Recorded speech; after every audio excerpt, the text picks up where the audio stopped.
Bonjour, je suis Jérôme Effred, ludodida, je suis professeur des écoles. Ma mission, ton plaisir d'apprendre. Aujourd'hui, étudions Histoire de cercle de Jérôme Effred.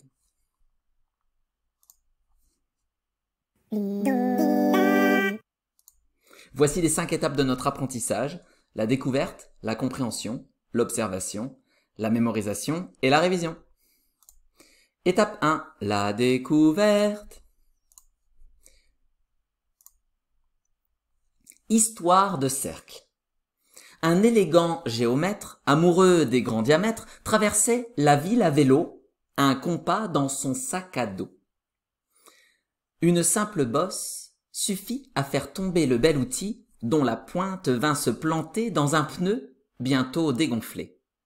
Le géomètre, fou, piqua la vilaine pointe de compas au centre de la roue crevée d'un geste désespéré. Il écarta son compagnon à la dimension d'un rayon, traça un cercle en caoutchouc et redonna vie à la roue. Jérôme Effred.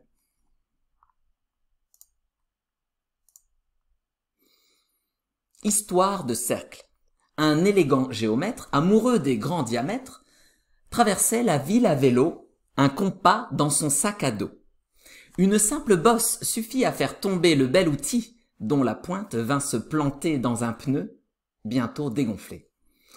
Le géomètre, fou, piqua la vilaine pointe de compas au centre de la roue crevée d'un geste désespéré.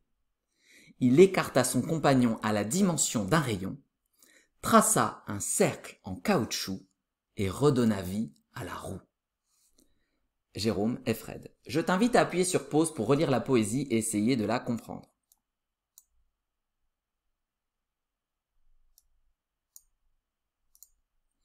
Maintenant, je vais te résumer ce que raconte cette poésie. Au premier abord, on pourrait considérer qu'il s'agit simplement de l'histoire d'un monsieur qui crève un pneu de son vélo avec un compas.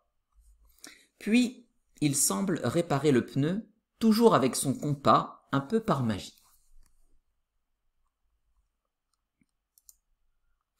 En réalité, cette histoire farfelue n'est qu'un prétexte à la mise en scène de l'utilisation d'un compas et du vocabulaire associé.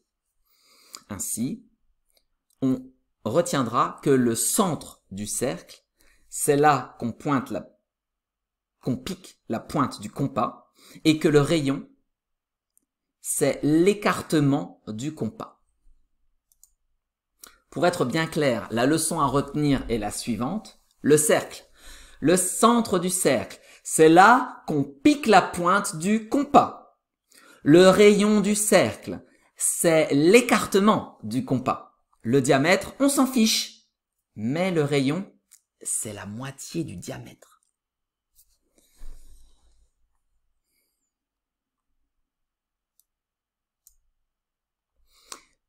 Étape 2, compréhension. Cette poésie ne présente pas de difficultés particulières. S'il pouvait y en avoir, je viens d'expliquer les choses. Passons donc à l'étape suivante. Étape 3, observation.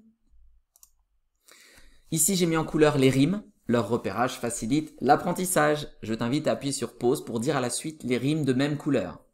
Par exemple, géomètre, diamètre, etc. Pareil pour toi pour les autres couleurs. À toi de jouer.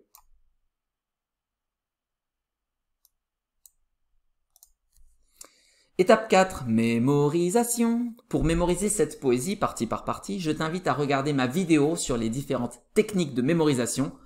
Je te mets le lien dans la description et je te souhaite bon courage car tu vas devoir faire cette étape seule.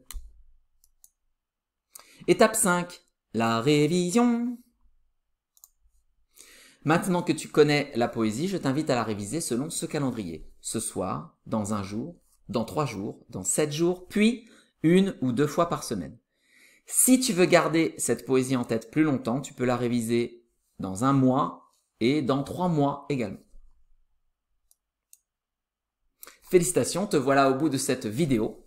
Si tu cherches des supports pour copier, illustrer ou travailler autrement cette poésie, je t'invite à te rendre sur mon site ludodida. Je te mets le lien dans la description.